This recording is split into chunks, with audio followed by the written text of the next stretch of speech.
고린도전서 16장입니다. 하나님 말씀 고린도전서 16장 1절에서 마지막 24절까지 다 읽겠습니다.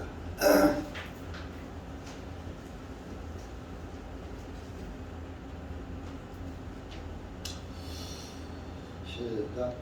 이제 성도들을 위한 복음에 관하여는 내가 갈라디아 교회들에게 지시한 것 같이 너희도 그렇게 하라. 그 주의 첫날에 너희 각자가 하나님께서 형통하신 대로 모아두었다가 내가 갈 때에는 모금하는 일이 없게 하라. 내가 가면 너희 편지들을 통하여 너희가 인정한 자들이 누구든지 그들 편에 너희의 후한 선물을 예루살렘으로 보내리라. 만일 내가 가는 것이 합당하다면 그들도 나와 함께 가리라. 이제 내가 마케도니아를 지나갈 때 이는 내가 마케도니아를 통하여 지나가기 때문이니 내가 너희에게 가서 너희와 함께 머물며 참으로 겨울을 나게 될 것 같기도 하니 이것은 어디든지 나의 가고자 하는 곳으로 너희가 나를 보내주게 하려 합니다. 지금은 내가 지나가는 길에 너희 보기를 원하지 아니하나 오직 주님께서 허락하시면 얼마 동안 너희와 함께 머물기를 원하노라. 그러나 내가 오순절까지 에베소에 머물고자 하니 이는 내게 크고 효력 있는 문이 열렸으며 대적들도 많기 때문이라. 이제 디모데가 가거든 그가 두려움이 없이 너희와 함께 머물도록 보살피라. 이는 그가 내가 행하는 것 같이 주님의 일을 행하고 있기 때문이라. 그러므로 그를 멸시하는 사람이 없게 하고 평안히 전송하며 내게로 오게 하라. 내가 형제들과 함께 그를 기다리노라. 우리 형제 아볼레에 관하여는 내가 형제들과 함께 너희에게 가라고 그에게 많이 권유하였으나 지금은 전혀 갈 뜻이 없고 적절한 기회가 오면 갈 것이니라. 너희는 깨어 믿음 안에 굳게 서서 남자답게 처신하며 강건하라. 너희 모든 일들을 사랑으로 행하라. 형제들아 내가 너희에게 권고하노니 스테바나의 집은 곧 아가야의 첫 열매요 그들이 성도들을 섬기는 일에 전념하여 온 것을 너희가 아느니라. 그러므로 너희도 그런 사람들과 또 우리를 돕고 수고하는 모든 사람에게 복종하라. 내가 스테바나와 부두나도와 아가이고가 내게 온 것을 기뻐하노니 이는 너희에게 부족한 것을 그들이 공급하였기 때문이라. 그들이 나와 너희의 영을 새롭게 하여 주었으니 그러므로 너희도 그런 사람을 인정하라. 아시아의 교회들이 너희에게 문안하느니라. 아굴라와 브루스길라가 그들의 집에 있는 교회와 함께 주님 안에서 간절히 너희에게 문안하느니라. 모든 형제들이 너희에게 문안하노니 너희는 거룩한 입맞춤으로 서로 문안하라. 나 바울은 친필로 문안하노라. 만일 누구든지 주 예수 그리스도를 사랑하지 아니하면 주님께서 임하심으로 그는 저주를 받을지어다. 우리 주 예수 그리스도의 은혜가 너희와 함께 있을지어다. 그리스도 예수님 안에서 나의 사랑이 너희 모두에게 함께 있을지어다. 아멘. 기도하시겠습니다. 은혜의 주님 감사합니다. 오늘도 주님의 은혜와 사랑 가운데 우리의 발걸음을 위한 곳에 불러 모아 주시고 주님의 기록된 말씀을 다시 한번 되새기게 하시는 것 참으로 감사합니다. 우리가 말씀을 통해서 나를 돌아보고 또 말씀이 무엇을 우리에게 지시하시는지 말씀에 지시하시는 것을 깨닫고 말씀이 인도하는 대로 살아가는 그리스도인들이 될 수 있도록 은혜를 풀어 주시옵소서. 이한 시간도 말씀을 들을 기 있는 자들에게 듣게 하시고 마음으로 주님께 드리는 영혼에게 말씀이 깨달아질 수 있도록 은혜를 풀어 주시옵소서. 예수님의 이름으로 기도하옵나이다. 아멘.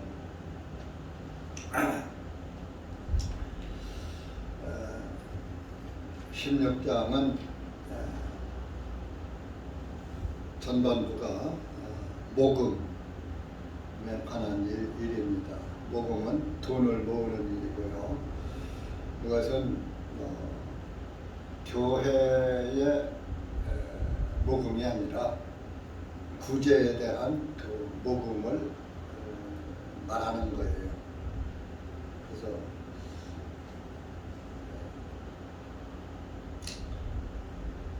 개역 성경은 이제 연보에 관하여 이렇게 연보하면은 연보가 거두련자거든요. 거두어서 돌보, 기울보, 모자라는 것을 메꿔준다 그런 얘기죠. 그래서 그 교회 안에는 교회 운영에 대한 헌금도 있지만은 또 그 가난한 사람들을 위해서, 어려운 사람들을 위해서 구제하는 그런 일도 있는 것입니다. 그래서 그때 당시에 그 예루살렘 교회가 굉장히 또 어렵기도 하고 어려운 교회들이 많았어요. 그래서 이렇게 이제 바울 사도가 교회를 이렇게 이제 순회하면서 모금을 해가지고 연보를 했다, 돈을 거뒀다 이거죠. 해서 어려운 성도들을 도와주는 그런 일을 병행하였던 것입니다. 그래서 이제 그 갈라디아 교회에서도 그렇게 하라고 지시한 것이 갈라디아 2장 10절에 나오고 있습니다. 갈라디아서 2장 10절입니다. 고린도 교회만 그렇게 얘기한 게 아니라 갈라디아 교회 가서도 이제 말씀을 했죠. 2장 10절 시작. 오직 그들이 우리에게 바라는 것은 가난한 자들을 기억해 달라고 한 것이니 이것은 나 역시 열심히 해오던 바라. 가난한 사람들을 기억해서 그들을 성도들이 도와준다. 초대교회에는 정말 그 구원받는 영혼이 굉장히 귀했던 거예요. 굉장히 귀하게 여겨졌어요. 복음이 박해 받는 시대였으니까 뭐 복음 전하는 자를 잡아 죽이고 막 이러는데 그런 박해 속에서 믿음을 지탱하고 산다는 것도 쉽지 않죠.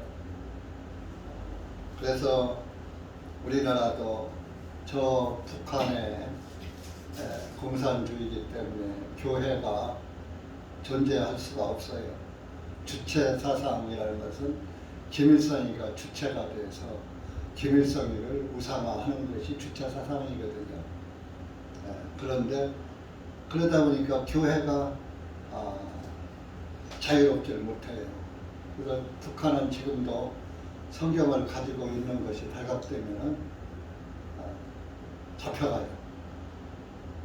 그래서 성경을 가지고 있는 사람들은 꼭꼭 숨어서 감춰놓고 몰래 숨어서 예배드리고 그러는 것을 지하교회라고 해요. 지하실에서도 모이기도 하겠지만 지하실에서 모인다고 지하교회가 아니라 몰래 숨어서 예배드리는 것을 지하교회라고 하죠. 중국에도 사실 지하교회가 많이 있어요. 지금도. 중국에도 공산주의이기 때문에 나라에서 운영하는 교회가 있고 이제 진짜 이 교회가 이제 개인적으로 개척을 하고 전도해서 이렇게 모이는 교회가 있는데 그런 교회들은 숨어서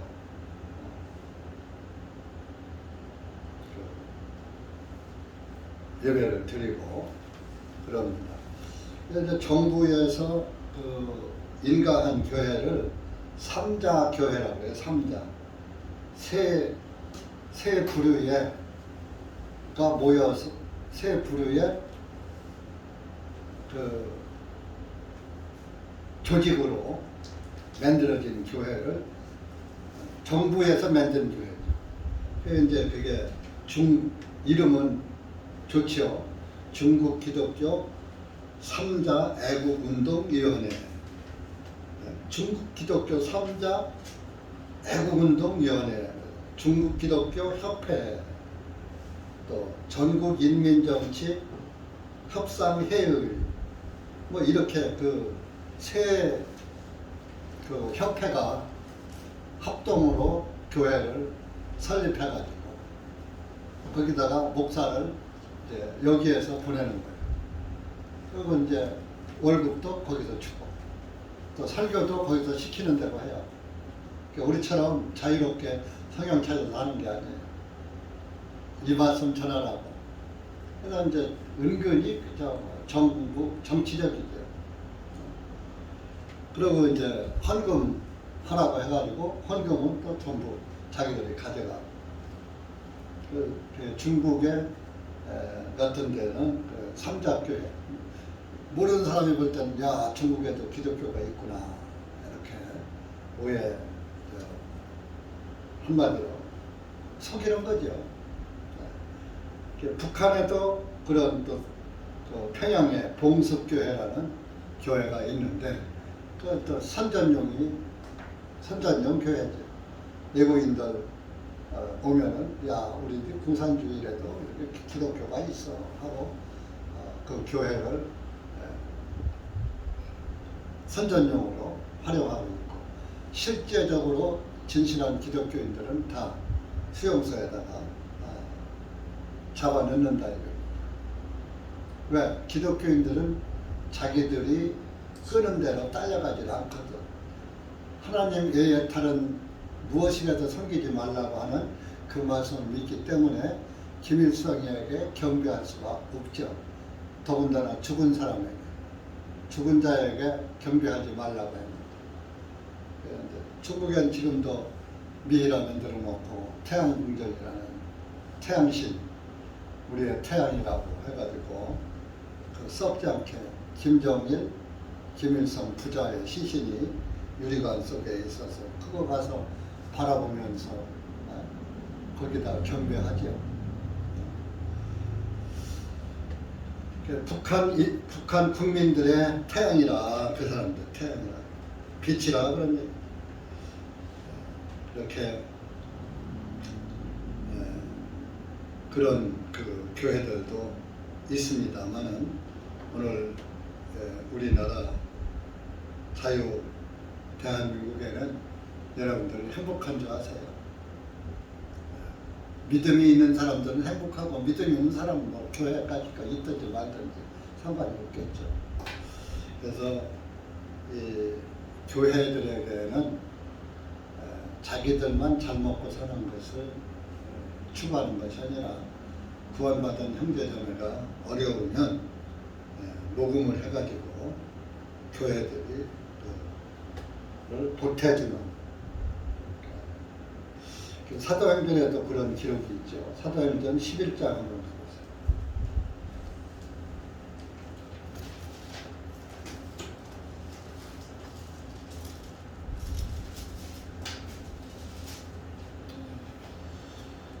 어, 29절, 30절, 사도행전 11장 29절입니다. 시작. 그때의 제자들이 각자 자기 능력대로 유대에 거하는 형제들에게 구호금을 보내기로 결정하고 그것을 실행하여 그 구호금을 바나바와 사울의 손을 통해 장로들에게 보내니라. 이렇게 구호금이라고 했죠. 구호금. 그래서 실제적으로 우리나라도 6.25 직후에 6.25 전엔 일제시대니까 구호금을 받을 수도 없었죠. 근데 이제 6.25 직후에 전쟁 뒤에 미국에서 구호 물품이 상당히 많이 왔어요. 그래서 우리 초등학교 다닐 때 우유, 가루 우유를 이렇게 와서 그것을 학생들한테다가 나눠줬어요. 그럼 그걸 보자기다가 받아서 싸가지고서 오면서 집에 오면서 우유를 3년치 먹어보잖아요.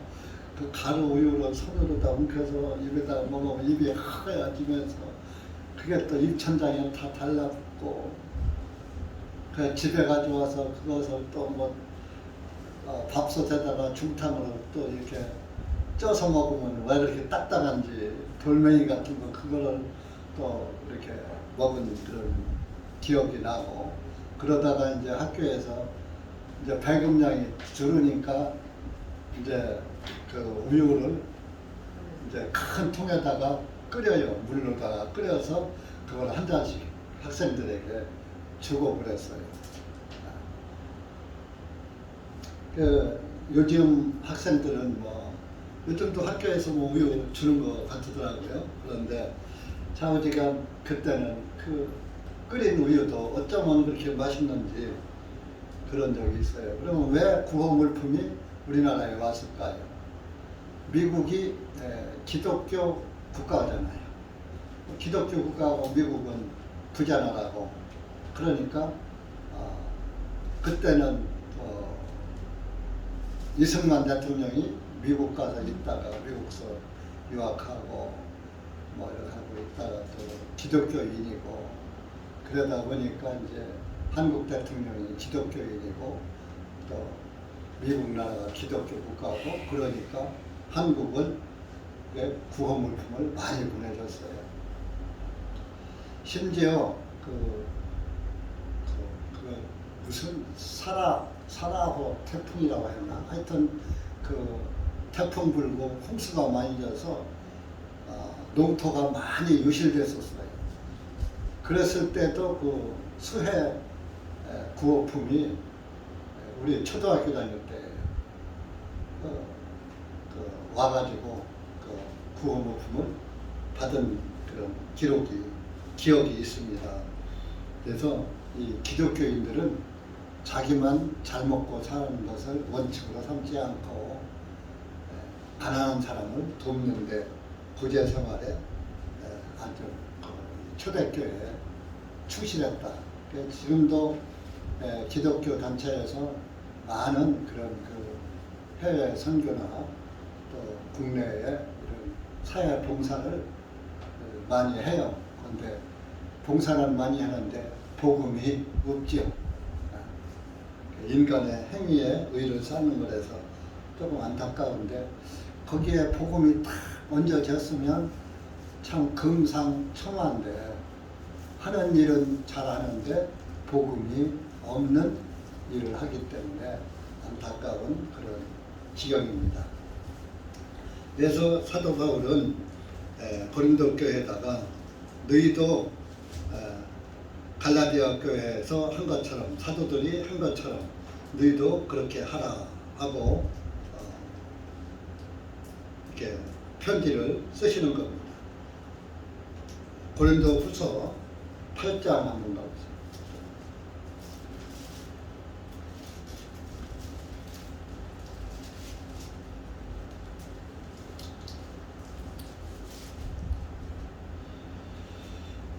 아, 12절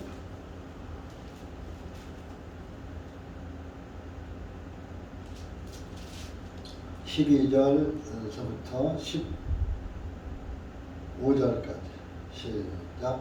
먼저 자원하는 마음만 있다면 사람이 가진 대로 받으실 것이며 없는 것을 받지 아니하시리라. 이는 다른 사람들은 편안하게 하고 너희에게는 부담을 주려는 것이 아니요 다만 균등하게 하고자 함이니 곧 지금은 너희의 풍족함으로 그들의 부족함을 채우고 또한 그들의 풍족함으로 너희의 부족함을 채워 균등하게 하려는 것이라. 그것은 기록된 바 많이 거둔 자도 남은 것이 없고 적게 거둔 자도 부족하지 아니하였다 함과 같으니라.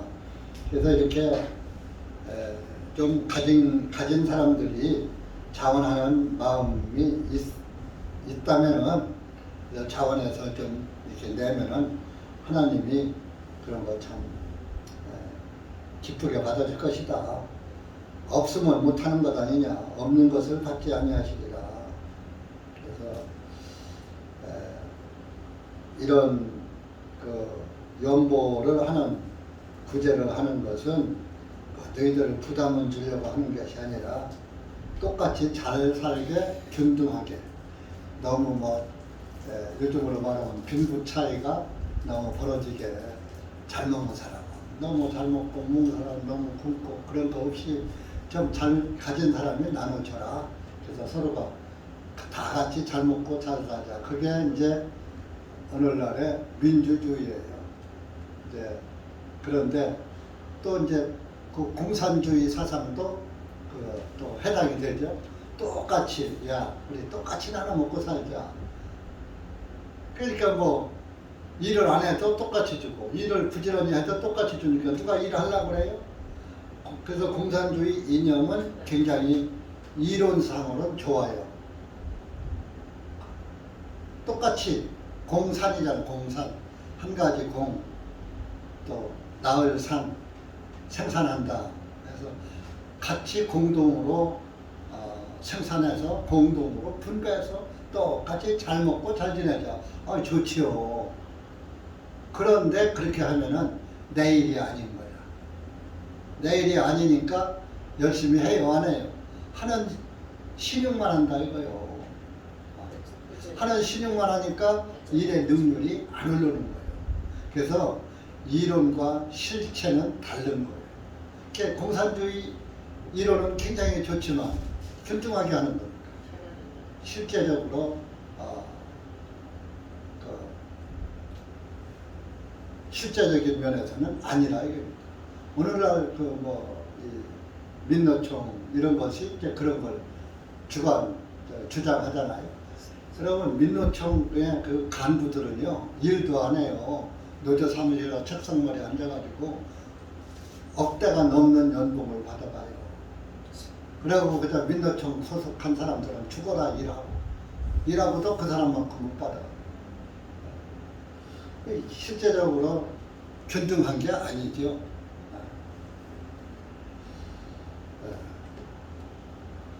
그래서 공산주의는 발전이 없는 것입니다. 우리나라 사람들 그래서 당신 이거 하는 대로 먹어 하면 죽기 살기로 일하잖아요. 그렇게 해서 돈 벌어서 다 부자 되는 거 아니에요. 그래서 내일을 해야 열심히 하는 거예요. 정치 얘기하는 것이 아니라 균등하게 하기 위해서 있는 사람을 좀 내서 어려운 형제 좀 도와줘라. 이것은 자원하는 마음으로 하는 거예요. 국가나 어느 개인이 억지로 억압적으로 하라는 것이 아니라 우리 구원받은 사람이 하나님의 사람으로 다 같은 구원받은 형제들 배고픈 거 어떻게 형제인데 복음만 있을 수 있느냐. 그래서 야고보서에도 나오죠. 야고보서에. 야고보서 한번 찾아봅시다. 몇 장인지 모르겠네.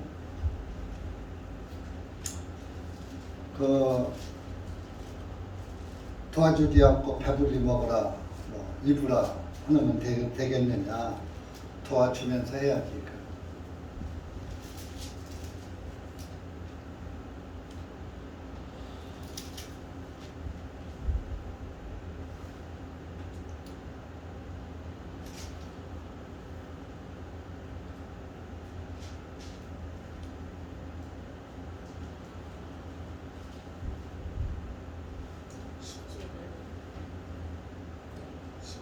어, 2장 14절. 야고보서 2장 14절부터 시작. 나의 형제들아, 만일 어떤 사람이 믿음이 있느라고 말하면서 행함이 없으면 무슨 유익이 있겠느냐. 그 믿음이 그를 구원할 수 있겠느냐. 만일 형제나 자매가 헐벗고 일용할 양식이 없는데 너희 중에 누가 그들에게 말하기를 평안히 떠나가라, 따뜻하게 하고 배부르게 먹으라 하면서 그 몸에 필요한 것들을 주지 아니한다면 무슨 유익이 있겠느냐. 이와 같이 믿음도 행함이 없다면 그 자체가 죽은 것이니라.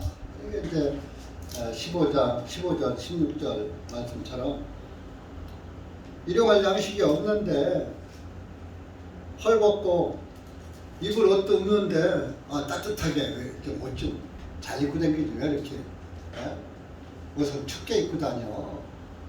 그러면 안 된다. 입을 것 주면서 아이고 춥겠네 이거 입어 하고 주야. 아이고 배고프네 이거 먹어 하고 일용할 양식을 주야. 그것을 그렇게 해야지 된다. 필요한 것을 주면서 도와줘야지 유익이 되지. 말로만 아유 왜 이렇게 춥게 입고 다녀 왜 그렇게 배고프게 하고 굶고 살아 이렇게 하면 안 된다.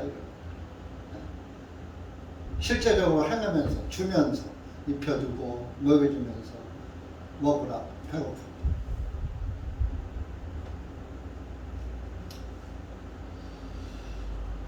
지금은 이제 사회단체에도 많이 그런 봉사하는 사람들이 있어서 노숙자나 또 길거리에 이렇게 내몰린 노인네들의 점심도 대접하고 뭐 이렇게 합니다만은 참 예전에는 그런 게 없어서 구걸하는 사람들도 많았죠. 그래서 하여튼 가난한 사람을 돕는 것은 하나님이 기뻐하시는 것입니다. 그래서 성경에는 하나님이 너한테 복을 줘서 내가 부자가 됐으면 가난한 형제자매를 도와주라 하는 것이 성경의 하나님의 말씀입니다. 그래서 그 연보를 거둘 때는 본문에서 2절에 보면 그 주의 첫날에 그 주간의 첫날 그 주간의 첫날이 무슨 날이에요? 그 주간의 첫날이 언제일까요? 주일날일까요? 일요일, 월요일 날일까요? 네? 일요일이 맞아요. 이제 이때 당시는 여러분들이 이런 걸 분별을 잘 하셔야 돼요. 안식일을 거룩히 지키라는 그 십계명이 있었죠. 그래서 안식일은 토요일이란 말이에요. 그래서 이스라엘 땅에서는 안식일 날 꼭 회당에 모여서 하나님 말씀을 듣고 기도를 하고 예배를 드렸다 이겁니다. 근데 이제 예수님이 오셔서 죽으시고 부활하시고 율법을 다 이뤄 놓으셨으니까 안식일 지킬 필요는 이제 없어졌죠. 없어졌다 이겁니다. 그래서 사도들 시대 이제 과도기입니다. 사도 시대에 그렇다고 사도들이 예수님의 복음을 전하면서 안식일 날 안 모이고 안식일 지킬 필요 없어 하면서 토요일 날은 교회를 안 가. 그리고 일요일 날 와서 일요일 날만 모이면은 구원받지 않은 유대인들이 사도들의 복음을 들을까요? 안 들을까요? 안 듣죠. 그러니까 그냥 그것은 유전과 전통으로 내려오던 거니까 그냥 안식일도 가서 회당에 가서 성전에 가서 하나님 말씀을 듣기도 하고 또 전하기도 하고 했던 거예요. 그러면 이제 일요일이 이제 토요일이 지나고 안식일이 지나고 그 주간의 첫날이 되잖아요. 그러면은 그날이 일요일이란 말이에요. 근데 그날도 또 모였어요. 왜? 예수님이 안식일이 다하여 가고 안식일이 끝나면서 부활하셨잖아요. 이스라엘은 오후 6시면은 토요일 날 오후 6시면 안식일이 끝나는 거예요. 그러면 6시 토요일 날 오후 6시 이후면은 이제 일요일로 들어가는 거예요. 그래서 예수님의 부활이 안식일이 끝나고 일요일이 되면서 부활하신 거예요. 그래서 제8일에 부활한 거예요. 제7일이 안식일이고 제8일. 그래서 8이라는 숫자가 새로운 숫자, 새로운 수, 새수, 부활의 수 이렇게 해석이 되는 겁니다. 그러니까 예수님의 부활을 상징해서 주일날 또 모였던 거예요. 제 8일에도 예배를 했던 거예요. 그래서 이제 그러니까 사도들은 초대교회는 사도행전 2장에 보니까 일주일에 며칠 모였어요. 날마다 집집이 돌아가면서 모였다고 했잖아요. 날마다 모였잖아요. 그러니까 뭐 주일날 모이는 게 자연스러웠던 거죠. 어차피 주일이 아니고 부활의 날이 아니라 하더라도 날마다 모여서 교제했으니까. 그러나 이제 어쨌든 이 사도 시대에서 그 주간의 첫날은 또 예배를 드리고 하면서 각자가 준비한 연보를 그때 거둔 거예요. 11조를 한 거 아니고 11조 끝났으니까 안 했죠. 안식일 날 가서 11조 한 것도 아니고 사도들이 11조를 거두니라 성경 사도행전 어디에도 없어요. 연보 한 번 나오잖아요. 구제의 연보. 그 이제 고린도전서 예서나 후서에서도 또 복음 전하는 자를 위해서 너희들이 연보로 해야 하고 헌금으로 해야지 된다 하는 것도 또 사도 바울이 가르쳤잖아요. 이미 성전 없어졌으니까 11조 받아먹을 제사장도 없잖아요. 그러니까 11조 왜 합니까? 11조는 제사장 몫으로 한 건데 제사장도 없는데 그러니까 오늘날 교회에서 11조는 그건 참 나쁘게 말하면 목사들이 사기치는 거예요. 11조 나쁘게 말하면 모르는 목사는 사기라고 볼 수 없고 잘 모르니까 모르고 했으니까. 그러나 11조 시대가 끝났다는 것을 아는 목사님들도 다수가 있으면서 알면서도 교회를 운영하려면 돈이 있어야 한다. 그러니까 11조를 받아서 교회를 운영해야 한다. 이런 명목으로 11조를 받습니다. 그런데 여러분들 우리 교회 11조 안 해도 교회 운영하잖아요. 아이고 교회 조그마니까 돈 몇 푼 안 나가니까 11조 안 해도 하지. 아니에요. 여러분 적은 숫자의 운영이나 많은 숫자의 운영이나 마찬가지예요. 많은 숫자가 많이 들어오니까 일반 연보 가지고 11조 아니래도 운영할 수 있는 것이고 또 하나님의 교회는 하나님이 운영하시는 거예요. 사람의 생각으로 사람의 뜻으로 운영하는 것이 아니라 하나님께서 직접 주관하시고 운영하시는 거예요.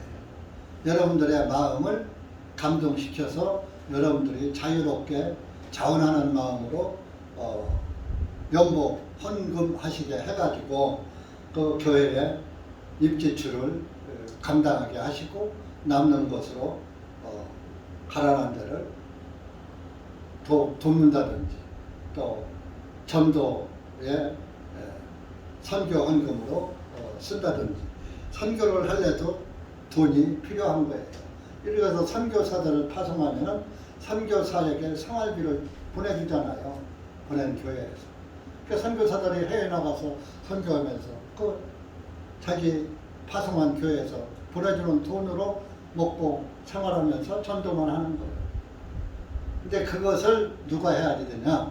복음교회가 해야지 되는데 이 복음교회가 이 모양이니 주님한테 부끄럽지요. 저와 여러분이 그 복음을 가진 교회에서 복음을 선포하기 위해서 복음 선교회가 있어야지 되는데 그것이 없다 이겁니다. 그걸 할 여력이 없다 이겁니다. 왜? 숫자가 적으니까. 구원받은 숫자. 근데 구원받을 영혼이 있을 겁니다. 근데 우리가 발견하지 못해서 그렇고 우리가 전도에 소홀해서 그렇지.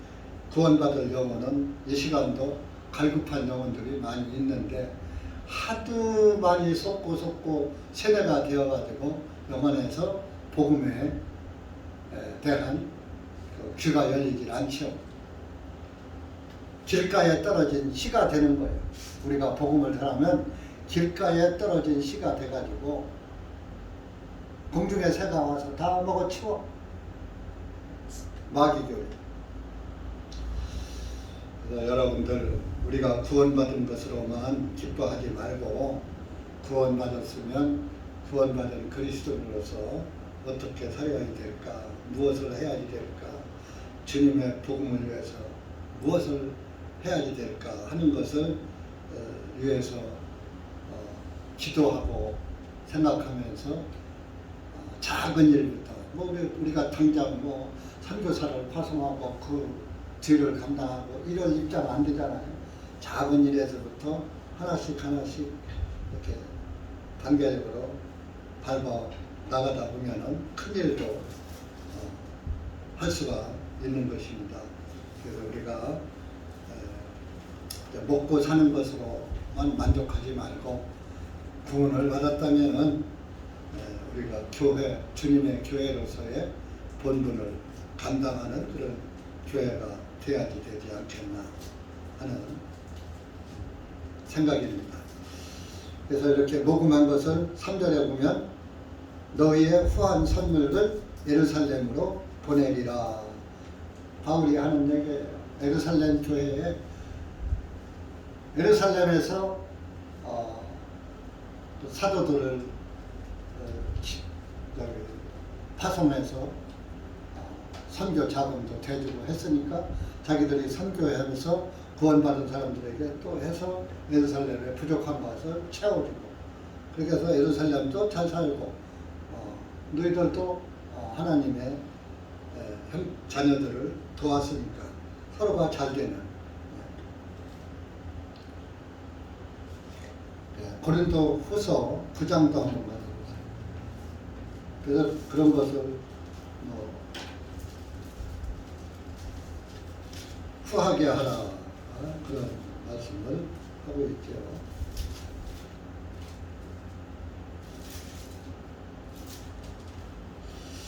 구장 1절에서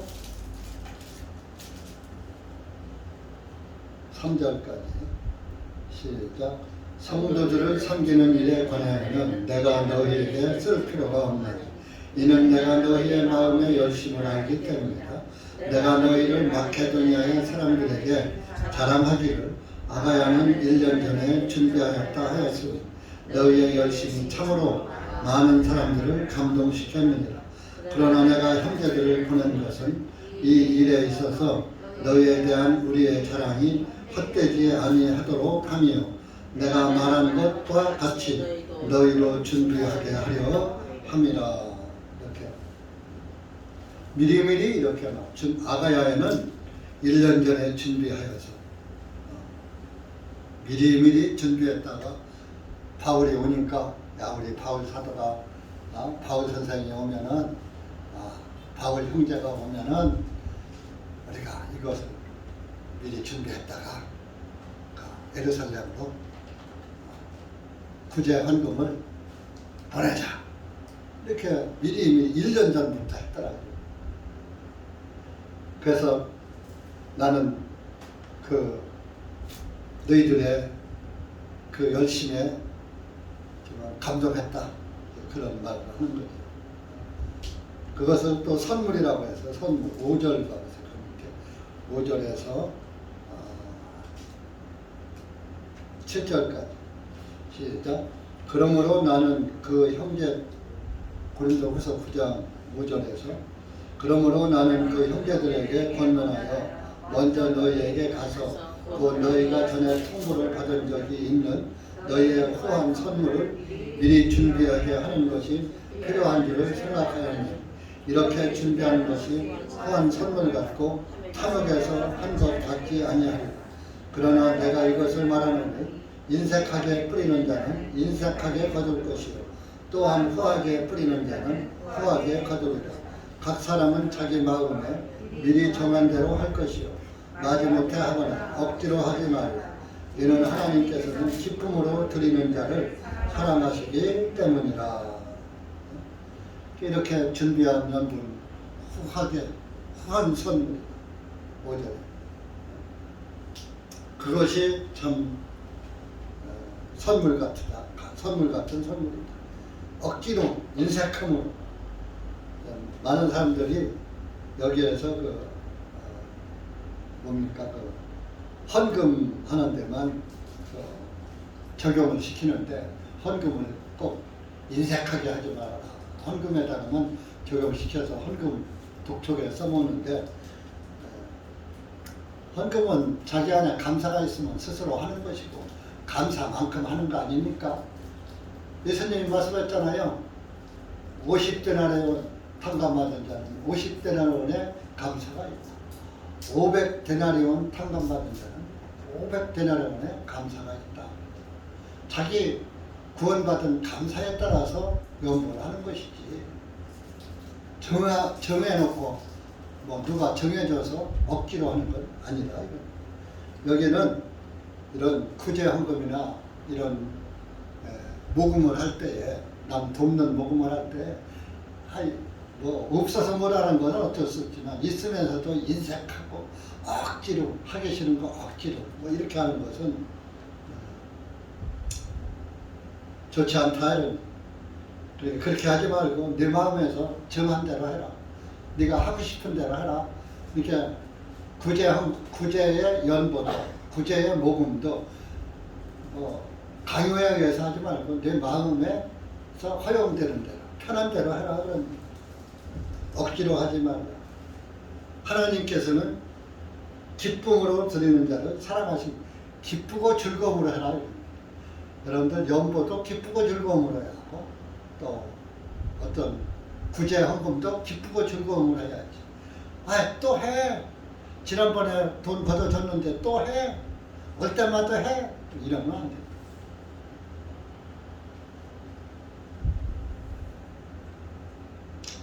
그래서 많이 심은 자는 많이 거두고 적게 거둔 자는 적게 거둔다.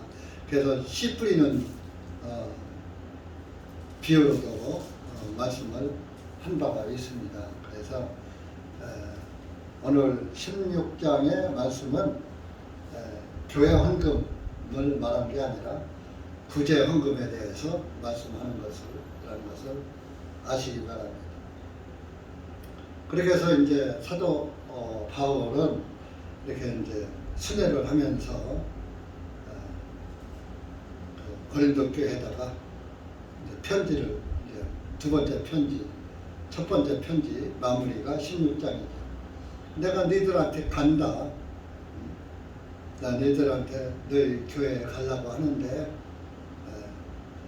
거기 가서 고린도 지역 가서 내가 겨울을 월동을 할 것도 같으다. 6절에 너희와 함께 머무르면 참으로 겨울을 나게 될 것 같기도 하니 이것은 어디든지 나의 가고자 하는 곳으로 너희가 나를 보내주게 하려 함이라. 이제 고린도 교회가 말썽이 많고 뭐 문제가 많은 교회니까 그냥 잠깐 들려서 뭐 얼굴만 보고 가는 게 아니라 고린도 교회에 머물면서 잘못된 것도 바로 잡아주고 그렇게 하면서 겨울을 거기서 지내고자 한다.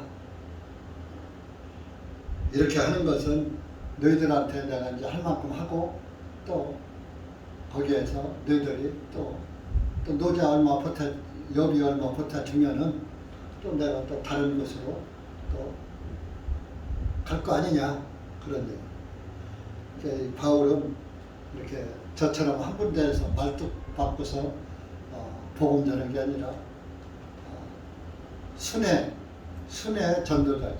그래서 바울은 목회자가 아니고 전도자, 사도의 역할을 하신 겁니다. 그러면서 8절에 보면 오순절까지 에베소에서는 머물고자 한다. 고린도를 지나면 이제 에베소가 있거든요. 그 옆에. 에베소에서 오순절을 보낼까 한다. 그러면 이제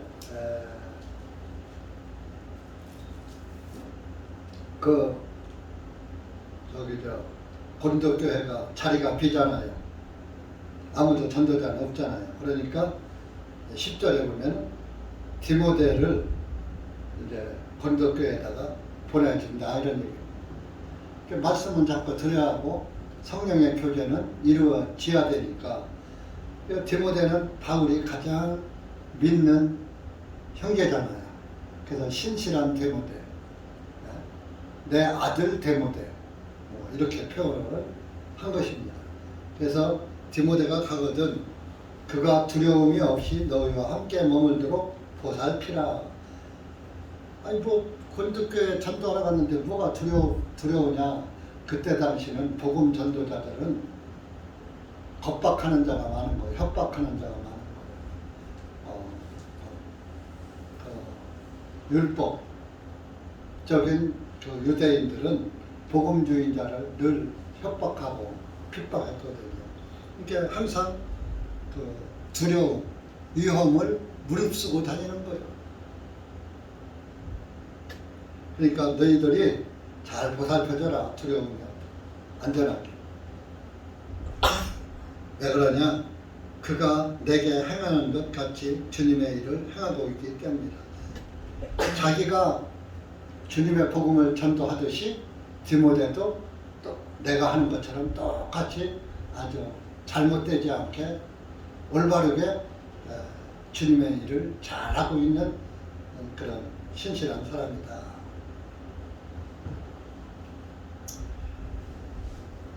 그래서 이렇게 참 이 교회에는 한 사람만 있어서 안 돼요. 교회에는 구원받은 그리스도인들이 그 복음을 받고 또 전도자에게 받은 그 복음을 가지고 또 그 전도자를 따라서 복음을 전하고 또 그러니까 똑같이 디모데 같은 일을 해 줘야 되는 거예요.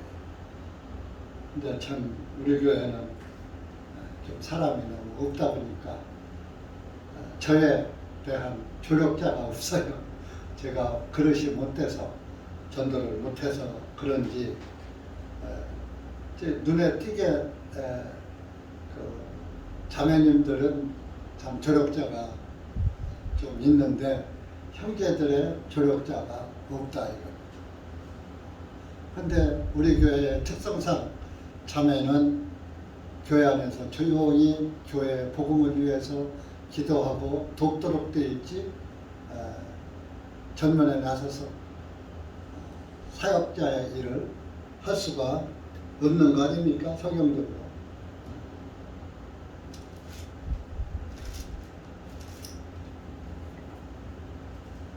모르는 분들을 위해서 디모데전서 2장 한번 가보세요.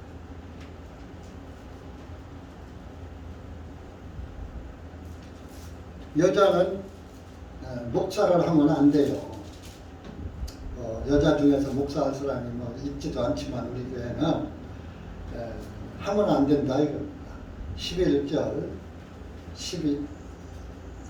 11절, 14절까지 끝까지 15절까지 읽읍시다. 시작. 여자들은 온전히 순종함으로 조용히 배우게 하라. 오직 나는 여자가 가르치는 것이나 남자에게 권위를 행사하는 것을 허락하지 아니하느니 다만 조용할지니라. 이는 아담이 먼저 지으심을 받았고 그 후에 이브였으며 아담이 속은 것이 아니라 그 여자가 속아 범죄하였기 때문이다. 그럼에도 불구하고 여자들이 진지함으로 믿음과 사랑과 거룩함 안에 꾸준히 거하면 그 여자는 해산함으로 구원을 받으리라. 여자들은 11절에 순종함으로 조용히 배우기만 하면 된다. 12절 오직 나는 여자가 가르치는 것이나 남에게 권위를 행사하는 남자에게 그것을 허락하지 아니하니 다만 조용하라. 교회 안에서.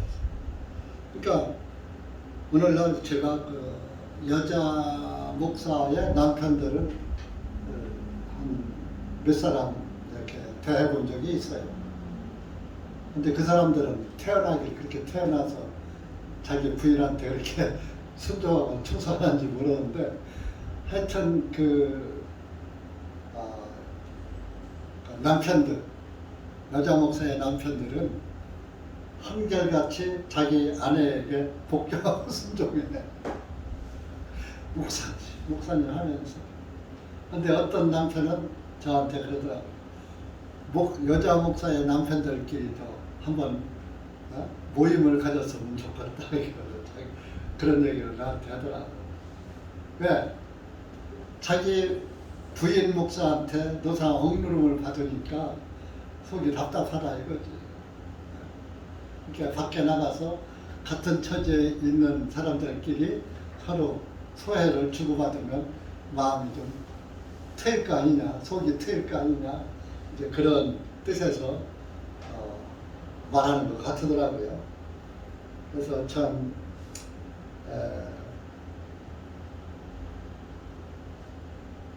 그런 사람들은 좀 바꿔서 했으면 좋겠는데 바꿔서 하지 않고 여자가 남자 위에 권위를 행사해. 여자 목사가 남편에게 안수도 해야 되나요? 장려시키려면. 대개 여자 목사의 남편들은 장로라고. 권위를 행사하는 하늘과 땅이 바뀌는 것이죠. 그 왜 그러냐? 왜 여자는 하면 안 되느냐? 13절, 14절이 답입니다. 아담이 먼저 지으심을 받았고 아담의 갈비뼈로 여자를 만들었잖아요. 옆구리에서 여자는 나온 거잖아요. 그 후에 이브였으며 아담이 속은 것이 아니라 그 여자가 속아 범죄하기 때문에 여자는 다 그렇진 않지만 거의가 남자보다 심지가 의지가 좀 약해요. 그리고 남의 말을 왜? 마음이 여리고 인정이 여자들이 더 어머니의 사랑이라는 게 있잖아요. 그 어머니의 사랑이 있으니까 그 사랑 때문에 그냥 상대방을 받아줘 버린다.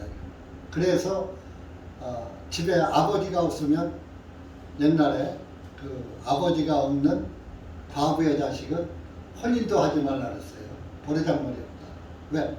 과부의 자식은 그 아버지 밑에서 엄한 아버지 밑에서 교육을 제대로 못 받아서 버릇이 없다. 그래서 특별히 뛰어난 것이 없으면 과부의 자식하고 거기다가 그 혼인을 하지 말아라. 그런 그 유교적인 말이 있어요. 요즘은 그렇지 않지만은. 그래서 그 여자의 심지는 약하기 때문에 어지간한 걸 그냥 그래 잘 받아줘요. 우리 집만 해도 그래요. 나는 용납이 안 되는데 우리 집사람은 왜 용납을 해? 이제 애들은 좋다고 하죠. 근데 좋은 점도 있고 나쁜 점도 장단점은 있으리라 봅니다만은 어쨌든 최후의 그 마지막 그 권위를 나타내는 것은 아빠예요. 애들도 어렸을 때 너무 말 듣지만 15살, 한 20살 되면 엄마 안 무서워요. 나도 그랬어요. 엄마는 뭐라고 야단쳐도 하나도 안 무서워. 그러나 아버지는 기침소리만 나도 대뜸 그냥 하던 일 딱 멈추고 발자국 소리만 나도 아이고 아버지 오신다. 지금은 그런 시대가 아니지만 우리 그때 그랬어. 근데 지금도 자녀들을 엄할 때는 엄하고 사랑할 때는 사랑하고 이렇게 키워야지 됩니다. 그래서 그 여자의 심지는 약하기 때문에 마귀에게 속기 쉽다. 그래서 여자 사역자는 교리를 변질시키기 쉽다 이런 얘기입니다. 사탄의 교리가 침투하기 쉽다 그런 얘기예요. 그래서 여자 목사는 안 된다. 그겁니다. 그리고 고린도전서 14장에도 여러분들 다 아시지만 그래도 찾아봐요.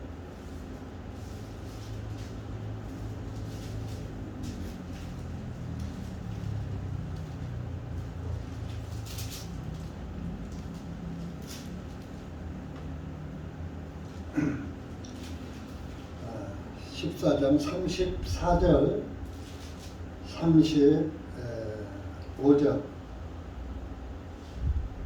시작. 너희의 여자들은 교회 안에서 잠잠하게 하라. 이는 그들에게 말하는 것이 허락되지 아니하였기 때문이니 율법에도 말하는 것 같이 다만 복종할지니라. 만일 그들이 무엇을 배우려거든 집안에서 자기 남편에게 물을지니라. 이는 여자들이 교회 안에서 말하는 것은 수치이기 때문이라. 보세요. 율법에서도 그랬고 뭘 배우려면 뭐 신학교 가서 여자 목사 되려고 배우지 말고, 그때는 신학교는 없습니다만 남편에게 배워. 어디 다른 데 가서 딴 거 배우려고. 여자가 교회 안에서 말하는 것은 수치다, 부끄러움이다. 그러니까 요즘 시대에는 남녀 평등, 차별 금지 시대에는 안 맞지만 하나님의 말씀은 시대에 따라서 변합니까? 변하지 않습니까? 하나님의 말씀은 시대에 따라서 변하는 게 아니에요. 어떤 시대든지 그대로 적용이 돼야 해요. 시대에 따라 변한다면 이 말씀은 없어져야 돼. 삭제해야 돼. 근데 하나님의 말씀을 더하거나 빼거나 하라고 했어요? 하지 말라 그랬어요? 더하지도 말고 빼지도 말라. 만약에 더하고 빼면은 그만큼 너한테 심판할 것이다 말씀하셨잖아요. 가감하면. 그러니까 하나님의 말씀이 변하면은 이 세상도 변해야지 되는 거예요. 세상이 변해요, 안 변해요? 뭐 문화적인 것은 변하지만은 추나 추동 사시사철 안 변하잖아요. 낮과 밤이 변해요, 안 변해요? 초하루 보름이 변해요, 안 변해요? 안 변하잖아요. 다 누가 만드셨어요? 하나님이 창조하신 그 변하지 않는 창조 섭리하에서 우리가 사는데, 변하지 않는 하나님의 말씀 안에서 우리가 살고 있는 거예요. 하나님의 말씀이 변하면 우리의 구원관도 변해야지 되는 거예요. 시대에 따라서. 그러니까 하나님의 말씀을 믿는 사람들은 이 말씀에 순종해야지 돼요. 그게 순종하지 않으면 불순종이 되고, 불순종은 믿지 않는다는 결과가 되는 것입니다. 에이, 그건 말씀이고, 아니야, 내가 해야지 돼. 그 말씀에 불순종이야. 그 말씀을 따르지 않는 거예요. 믿지 않는 거예요. 그래서 여러분, 단추 하나가 잘못 껴지면 나머지 단추를 아무리 제구멍에다 껴도 다 끼고 나면은 어그러지죠? 그러면 어떻게 해요? 다시 여러분 풀러서 다시 처음부터 다시 껴야죠. 그것이 하나님의 말씀도 처음부터 작은 거 하나라도 처음부터 정확하게 진리 안에서 분별하고 가야 되는 것입니다. 그러니까 우리는 비록 수가 짙고 좀 목사가 좀 시원찮더라 하더라도 여러분들 각자 자기가 자기 몫을 다 하면 되는 거예요. 목사는 목사의 목이 있고 여러분은 여러분의 목이 있는 거예요. 그릇이 다 각각 있는 거예요.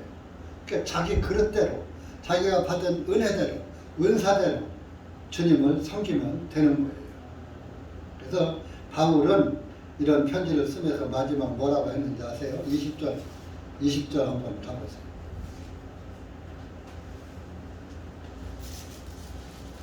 20절, 22절 시작. 모든 형제들이 너희에게 문안하노니 너희는 거룩한 입맞춤으로 서로 문안하라. 나 바울은 친필로 문안하노라. 만일 누구든지 주 예수 그리스도를 사랑하지 아니하면 주님께서 임하심으로 그는 저주를 받을지어다. 이 말씀이 얼마나 무서운 말씀인지 아세요? 내가 너희들에게 거룩한 입맞춤으로 서로 문안하노라. 뭐 뽀뽀하는 입맞춤이 아니라 예수님 안에서 거룩한 성도로서 입맞추듯이 서로 사랑의 교제를 나눈다 그런 얘기예요. 그래서 나 바울은 친필로구나. 내가 이거 친필로 쓰는 것이다. 누가 대서한 거 아니라 내가 직접 써서 이 편지를 너희한테 쓰는 것이다. 친필로 문안하노라.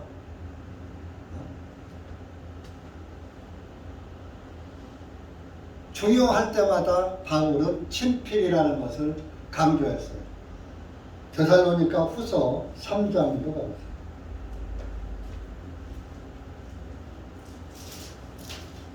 3장 17절. 데살로니가 교회도 두 번째 편지에서 친필이라는 그런 또 용어를 썼어요.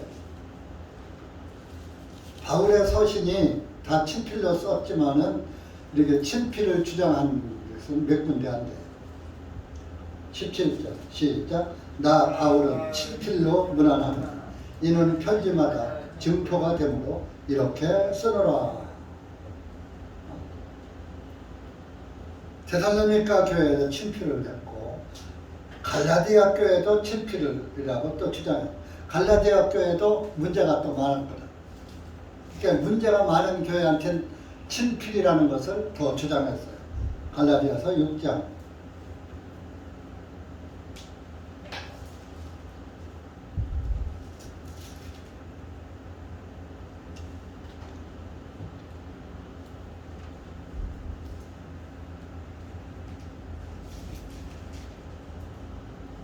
11절부터 11절. 너희는 내가 너희에게 내 손으로 쓴 편지가 얼마나 큰가를 보라. 너희는 내가 너희에게 내 손으로 직접 쓴 편지가 얼마나 큰가를 보라. 큰 글씨로 내가 썼다 이거. 다 알아보라. 다 읽어보라. 갈라디아 교회에서도 복음 구원을 받고서도 할례를 받아야지 된다. 이렇게 주장하는 할례파가 있었기 때문에 또 이런 말을 한 거예요.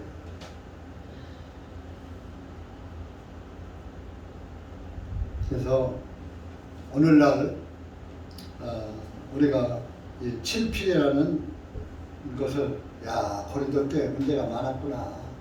그래서 친필로 했구나. 갈라디아 교회, 데살로니가 교회 다 그래서 여러분 이때 당시는 고린도 교회나 갈라디아 교회나 데살로니가 교회에다가 하셨지만은 오늘은 우리 교회에다가 하시는 말씀이라고 봐야지 돼요.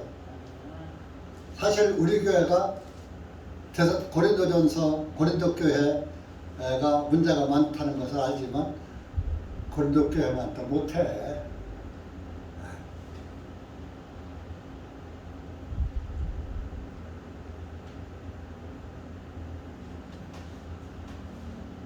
고린도 교회는 그래도 성경에 기록이 된 교회야. 우리 교회는 성경에 기록된 시기가 아니긴 하지만은 하늘나라 생명책에는 기록됐지만은 어쨌든 여러분들이 예수님의 그 교회를 이렇게 나타내는 그리스도인들이 되어야 되는 거예요. 그리고 22절 말씀이 굉장히 중요하죠. 만일 누구든지 주 예수 그리스도의 그리스도를 사랑하지 아니하면 주님께서 임하심으로 그는 저주를 받을 때다. 사랑하지 아니한다는 것은 믿지 않는다는 거예요.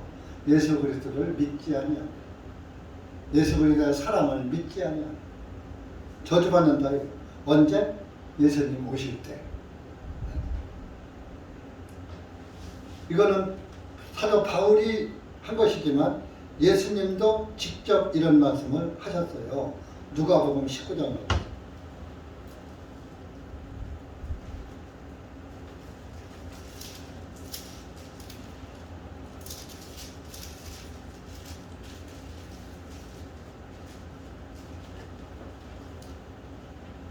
27절 시작.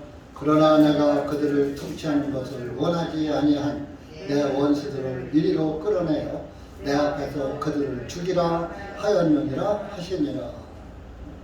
이게 열문화의 비유를 이제 말씀하시고 열문화 끝에서 이 말씀을 하신 거예요. 어떤 사람은 다섯 문화를 줬더니 다섯 문화를 남겨서 열 문화가 됐어요. 어떤 사람은 한 문화를 주고 어떤 사람은 두 문화를 줬는데 그 한 문화 받은 사람은 그 한 문화를 그대로 가지고 있다가 주인이 오니까 예, 당신이 준 거 한 문화 여기 있습니다. 잘 내가 보관하고 있었습니다. 그리고 다섯 문화 받은 사람은 그 다섯 문화를 가지고 장사를 해서 늘려서 열 문화를 만들어 가지고 있다가 주인이 올 때 주인이 다섯 문화 줬는데 제가 열 문화 만들었습니다 하고 열 문화를 주인한테 바쳤다 이겁니다. 그러니까 그 한 문화 있는 사람에게 뭐라 그랬어요? 24절에 주인이 곁에 서 있던 사람들에게 말하기를 그에게 그 문화를 빼앗아 열 문화 가진 자에게 그것을 주라 하니. 그 한 문화 가지고 한 문화도 안 남기고 그대로 본전 그대로 가지고 있는 사람한테는 그 가지고 있는 거 뺏어버려. 저 열 문화 남긴 사람, 다섯 문화 아니고 열 문화 가진 사람한테 줘. 그랬다 이거.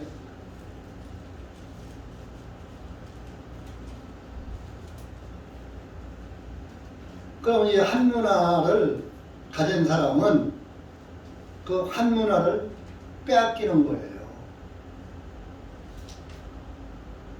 구원이 아니죠. 구원받은 사람은 반드시 장사해서 남기는 거예요. 자, 하나님은 모든 사람에게 구원의 은혜를 주셨어요, 안 주셨어요? 세상 죄를 지고 가신 하나님이잖아요. 그게 한 문화예요. 그런데 이제 믿음 안에서 생활한 사람은 두 문화도 남기고 세 문화도 남기고 다섯 문화도 남기고 하겠죠. 한 문화라도 남기든지. 근데 이 사람은 한 문화도 안 남겨 그대로 가지고 있다. 그대로 내는 거야. 열매가 하나도 없는, 어떤 열매도 하나도 없는 것이죠. 교회를 위해서 헌신한 것도 없고, 이런 사람은 주님의 원수다 그런 얘기예요. 구원을 받지 않은 사람들은 하나님의 원수가 된다. 그리를 이리로 끌어내요. 내 앞에서 그들을 죽이라 하였느니라. 이게 아까 말씀한 대로 저주를 받을지어다. 죽는 것이 저주 아닙니까? 죄의 싹은 사망 아닙니까? 이 세상에서 고통 중에서 죽는 고통보다 더 큰 고통이 있습니까? 없습니까? 다 죽을까봐 벌벌 떨고 사잖아요. 코로나 때문에 벌벌 떨잖아요. 왜? 죽을까봐.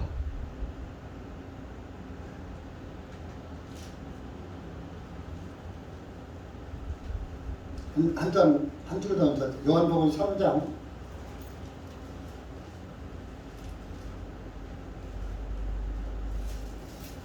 35절 36절 요한복음 3장 시작. 아버지께서 아들을 사랑하시어 모든 것들을 그 아들의 손에 주셨으니 아들을 믿는 자는 영원한 생명을 가졌고 그 아들을 믿지 아니하는 자는 생명을 보지 못하고 오히려 하나님의 진노가 그 위에 머물러 있느니라 하니라. 여러분, 아들을 믿는 자는 영원한 생명을 가졌다. 아들이 누구요? 예수님. 아들을 믿지 아니하는 자는 생명을 보지 못하고 생명 가운데 들어가지 못하고 예수님을 보지 못하고 오히려 하나님의 진노가 그 위에 머물러 있느니라. 하나님의 진노가 머물러 있는 것은 저주예요. 진노의 심판. 그리스도 심판 때에 있고 진노의 심판. 이 진노의 심판은 멸망, 아주 망하는 심판이에요. 그리스도 심판 때는 구원받은 사람이 선악간에 행한 대로 받는 심판이에요. 여러분들이 그리스도 심판 때에는 저나 여러분이나 다 서야 돼요. 그리스도 심판 때 쓰는 걸 굉장히 다 좋지만 하나님의 진노의 심판 때 앞에 서면은 그런 저주받은 거예요. 그래서 이것은 예수님의 말씀이란 말이에요. 사복음서에 있는 거. 이 고린도 전후서에 있는 것은 바울 사도에게 성령님을 통해서 하신 말씀입니다. 예수님이 직접 하신 말씀도 성령의 말씀도 같으잖아요. 성령이 그분의 말씀을 하는 거니까. 예수님을 증거하는 거니까 성령은. 그러니까 예수님의 말씀이나 성령의 말씀이나 같은 거예요. 여러분들이 그 성령의 말씀은 바로 성경이에요. 성경이 성령의 말씀이에요. 그러니까 성경이 귀중해요? 귀중하지 않아요?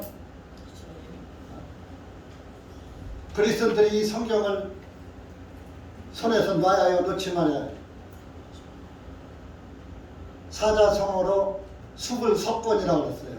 손에는 책을 놓지 말아라.